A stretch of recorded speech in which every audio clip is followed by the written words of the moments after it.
Hey guys, welcome to another vlog, and I just want to say right up front I apologize if any outside noises kind of seep into this video. It's Thursday the 16th and it's my day off, and I'm sitting here at home, and on the same day there is a crew out on my street doing what's called slurry sealing, which is blocking me in, which normally wouldn't be such a big deal. It's my day off. I don't usually go anywhere, but I had plans on going to the movies today, and I've wasted like $2 to get a ticket for Dracula Untold, and that I'm not going to be able to use now or be able to get a refund on. Plus, I kind of needed to take my vehicle to get something checked on it, so I guess I'm just waiting another day on that.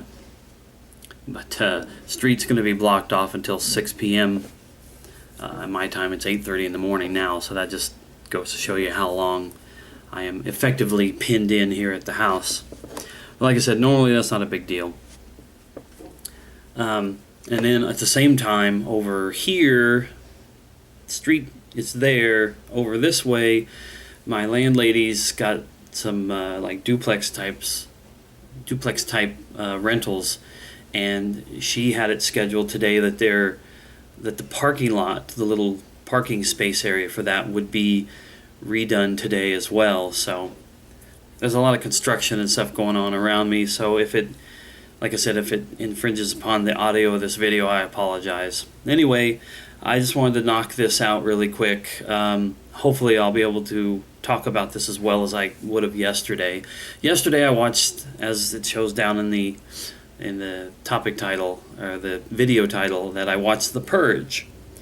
I had hoped to sit down and watch Captain America, the Winter Soldier, but at the time that I decided to get started on the movie, it was late enough that I needed something that was about an hour and a half long so I could go pick my daughter up from school afterwards. So I didn't have time to do this video. But I had some pretty strong feelings about that movie. First of all, it wasn't like an amazing movie that really did it for me, but I didn't hate it. I recognize that it had, in my opinion, some good points and some bad points. So I want to try to explain the movie a little bit and give my thoughts on what I liked about it and what I didn't. So if you've never seen the movie, or you've heard of it but you don't know anything about it, The Purge is a very interesting take on the near future of our country, in which they suggest that the movie references this group, I guess, that's called the New Founding Fathers, and the New Founding Fathers have decreed that, I don't know if it was like, it's supposed to be sometime in 2016 or 2017, that in order to curtail crime levels in the country, they will make all crime, including murder, legal for 12 hours on the day of the annual purge or something like that. It's not a day, of course, because it's 12 hours, and it starts 7 o'clock one night and ends at 7 o'clock the next morning. I'm assuming that's Eastern Standard Time. So now everybody knows that on that one day from those 12 hours, they can do whatever they want, including killing other people. And it's supposed to be this massive release, and it's supposed to reduce the crime rate and murder rate of the country drastically, because people know that for those 12 hours they can do it. Now, that concept has a lot of things wrong with it, in my opinion. For example, and this is kind of straying off the path from the movie, but there are a lot of people who don't take part in the purge. Not necessarily don't support it, but who don't take part. That's kind of what the movie itself centers around, is a family who doesn't take part, but then, of course, because it's a movie, they're forcefully made to confront it. But I'm just thinking to myself, I was putting myself into the position of this movie. What if I lived in this version of the U.S. where that day would come, and what would I do? would I take part in it? Don't think I would want to, because here's the thing, just because you choose to go out there and do the crimes doesn't mean that somebody else might not shoot and kill you too at the same time. It's not like there are designated purgers and then there are the designated purged. So I thought to myself, man, it's kind of ridiculous. What if I decide not to take part in it, but it doesn't, well, not in my case. It doesn't really matter in my case one way or another. But for some, they would not take part in the whole thing, and yet they would still have the urges. So it doesn't do anything for those people. Anyway, perhaps I should just get into the movie itself. The movie is centered around this family, the Sandin family, and it's a husband and a wife and their son and daughter. And the husband, played by Ethan Hawke, he is a businessman, kind of like a salesman of these security systems. You know, of course, it's been a few years since this purge has started. People have decided to center their companies around outfitting people's houses with a security system, which once again, this was another issue I had with the movie. I thought, are there designated areas for this, or is every last square foot of the U.S. country open for it?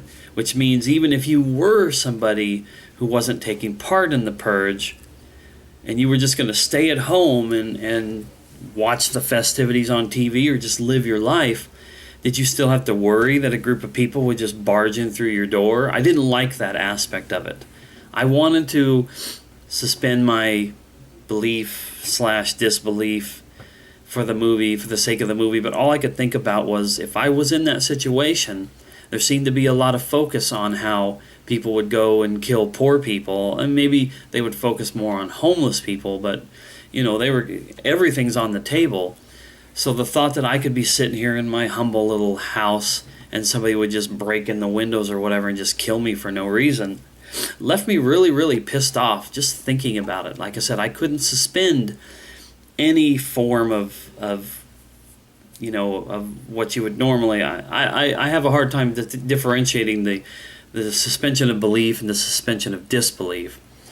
But I don't know, it really got on my nerves thinking about that. I spent a whole lot of time watching that movie and thinking about that. And sure, that's good, a movie that makes you think, but it caused my anxieties to go off the chart there for a while.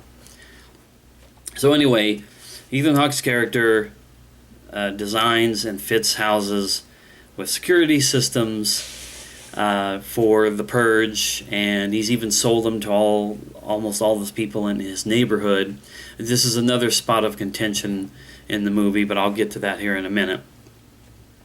So anyway, he goes home, gets with his family, and they go to have dinner, and they're talking about their day. In fact, he announces to the family that he was the #1 salesman in his company, and he was really happy about that. Now he's got a daughter who's a teenager, who is, I don't know, I figured she was probably about 16 or 17. She's got a boyfriend who's too old for her, according to her dad, who's with her in the house, but sneaks out, before they go to have dinner. But he comes back before they lock down the house because he wants to confront the dad. He figures while they're locked down, he can confront the dad and try to make his case for why he should see this guy's daughter. And then you got the son, who's a few years younger, who was kind of a really weird character. He looked like Joseph Gordon-Levitt's character from Third Rock from the Sun, back when Joseph Gordon-Levitt had that longish hair that it was all one length and cut off around the neck. He had that kind of hairstyle. He kind of seemed creepy and weird. Reminded me of like the character from American Beauty, the little photographer kid, or the way that he was made fun of in movies like 10 Things I Hate About You. I think that's the one where they had, or maybe it was not just another teen movie. That's the one, I believe, that had a character that was making fun of that character. But he's kind of a strange kid. He was kind of a techie kid. He'd made a radio-controlled tank with a baby doll on the top half of a baby doll attached to the top with cameras and stuff on it, so that he could drive around the house with these sunglasses on his face. He could control this thing around the house and see things. The first time that it comes along, it comes up to his mom while she's in the kitchen working on dinner, and I thought, this has a really weird voyeuristic feel. And knowing that it was the son and the mom, I was like, where are they going with this? But it was just to set up the little device as a a plot device, basically. So anyway, and then of course there's the mom. Now, the son and the mom seem to be the two who are the most against the purge, or the idea of the purge. They're very idealistic about how it's horrible that they do this, and that people basically get hunted and slaughtered for no reason.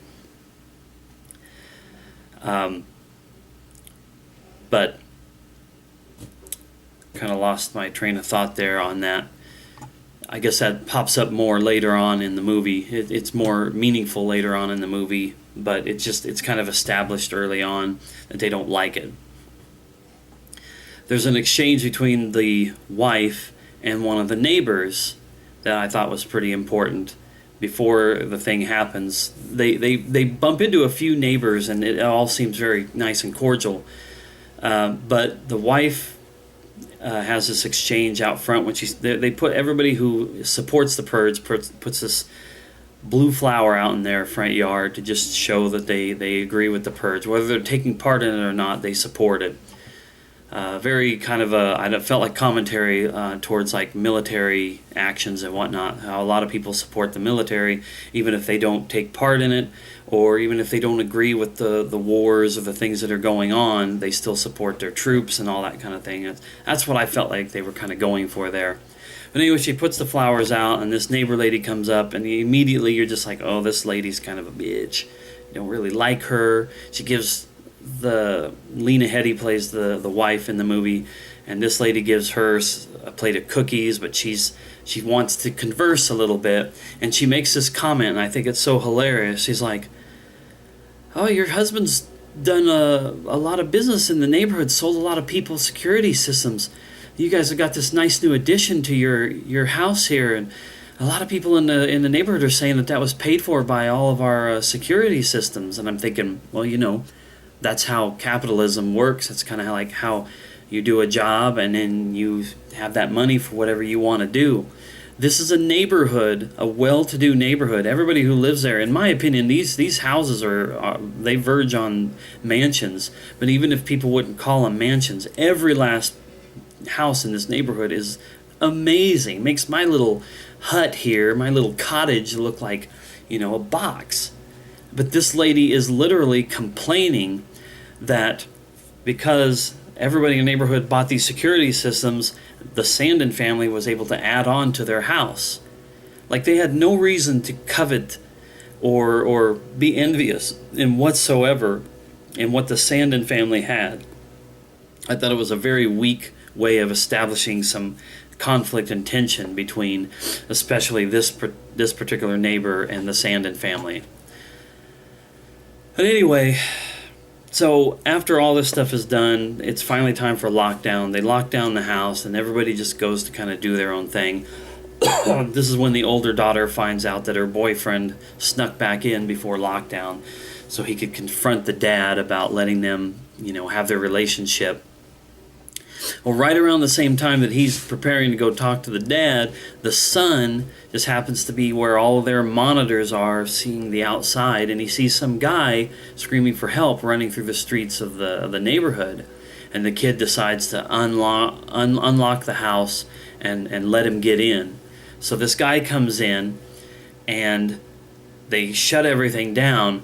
Well, right as he's coming in and the father and the mother confront the son about that, here comes the boyfriend of the guy's daughter, and he's got a gun. All of a sudden, he has a gun, and he takes a shot at the dad, and the dad shoots back. I'm like, okay, well, that makes a whole lot of sense. Because murder is legal now, so I'll just go ahead and kill my girlfriend's dad. That'll solve the entire problem. Good job, dude. So anyway, the dad shoots back at the kid and hits him kind of in the gut or whatever, but the kid essentially bleeds out. He dies. I'm like, what was even the point? I thought maybe the kid's gun was going to come into play. The guy who just came into the house was going to get the gun, and now he was going to be armed. And I was wondering if the guy who came off the street, I guess I should preface this with spoilers. If you're already here this far along, you're starting to tread into spoiler territory. If you haven't watched the movie, don't watch any further.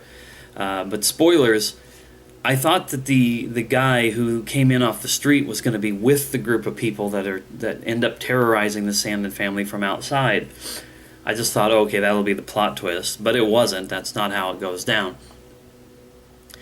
But anyway, so the boy crawls back to the daughter's room, and that's where he dies. She goes with him, and the rest of the family is, because of the gun fight that just happened, the brief one.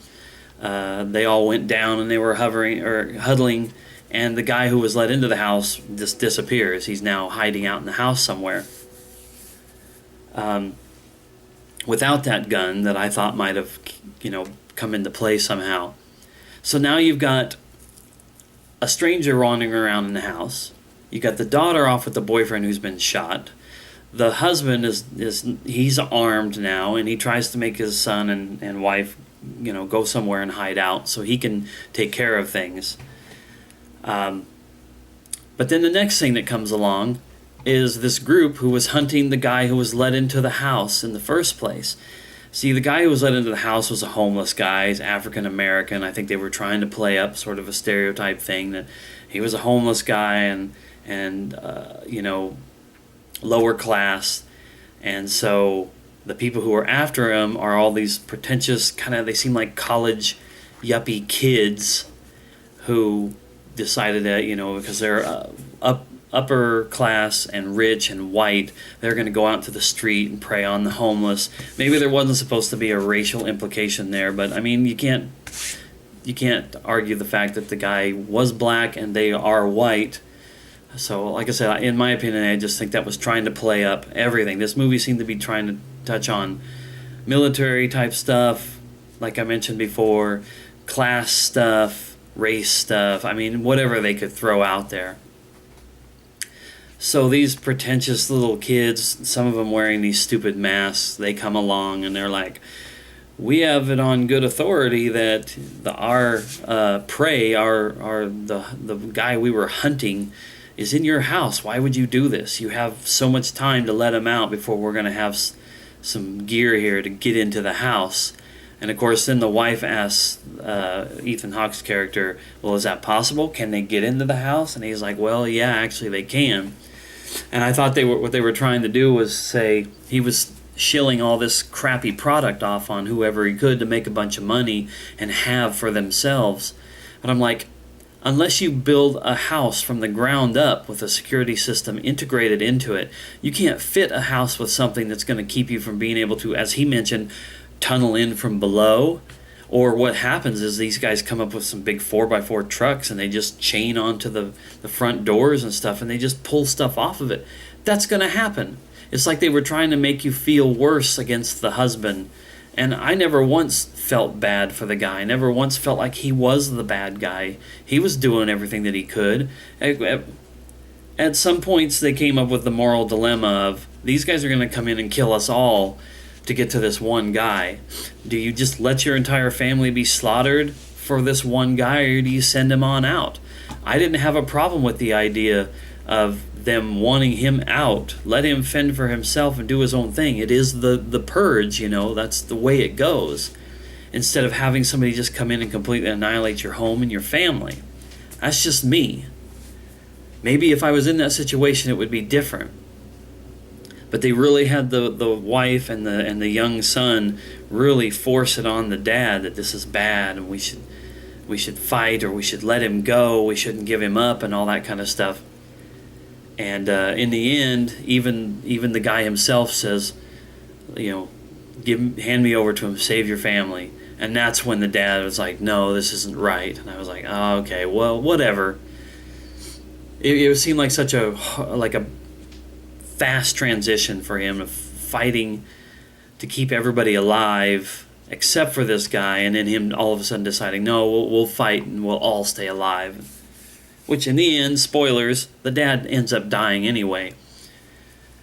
He's the only one in the family that dies, but I don't know. Like I said, I thought my train of thought on this movie would be lacking today because I wasn't right after I watched it, and I've already, some of the details are getting hazy, but in the end, those people break into the house, but the dad decides to fight, so they kill a whole bunch of them, but it looks like they're about to succumb to him when the neighbors come and rescue them, and you're like, oh, well, that's interesting, except the neighbors, after having killed who was left in that group, the neighbors are like, now you guys are ours, and they're going to kill the mom and the kids, because at this point the dad is pretty much dead, or as close to it as possible. He's a non-factor.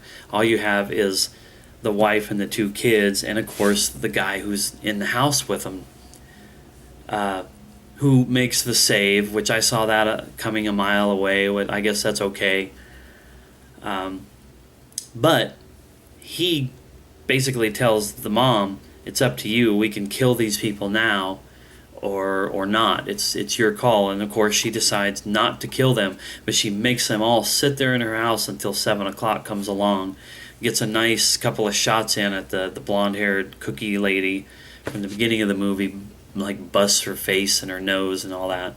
And as soon as it hits 7 o'clock and it's all over, she sends them out, tells them to get out, and then tells the other guy that he can go, thanks him for what he did for him. And, you know, it's just like at the end of the movie, their house is damaged, the dad is dead, the neighbors wanted to kill them and were perfectly willing to do so. It was just sort of a meh kind of ending for me. But like I said, a lot of things about the movie I just didn't care for. They never once made me feel like the dad was a bad guy, because his security systems wouldn't, keep somebody from dropping a bunker buster bomb on their house. I mean, it's not going to protect from everything. It's going to protect from somebody who's outside of it with a gun or a sledgehammer or something like that. But no, it's not going to protect somebody from bulldozing into the side of your house. They never established that dad was a bad guy for doing what he did. I never once felt he was a bad guy for wanting to protect his family, even at the sake of this random stranger who came in. The Purge is set up for that kind of a deal. So when it comes from that end of things, I know if I was that guy out on the street, I would want somebody to help me too. But if it's the Purge and that's the situation, then I'm I'm dead meat. Now, if I were, this is just me kind of being an armchair quarterback here, but if I were to set up this kind of a thing, the Purge would have its own designated areas. If you're in those areas during that time, you're fair game. So you know not to be in those areas. Unfortunately, that means that if they said, well, it would be this particular area that covers the city where you live in, you got to get out of there and, the rest of your stuff be damned. Like if they made it random every year and they only announced it like 24 hours beforehand, you just pack up a few of your most coveted belongings and then you would book it and you'd get out of that area. Or they could pick areas that are relatively non-populated and then tell people this is where you're going to go. I don't know. It doesn't really bear thinking about it anymore. I don't want to waste any more time on it. Like I said, I just wasn't super impressed.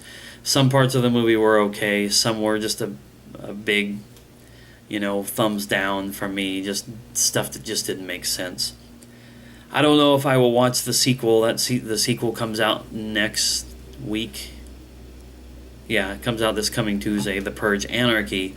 I don't know that I like the fact that they slapped together another movie in 1 year, but I have been told that the sequel is even better. I have a friend who likes them both. He liked the first one, but he said that the sequel was even better, so we'll see. Anyway, that's enough rambling nonsense from me. The Purge, it's worth a watch, but I would have liked so much more.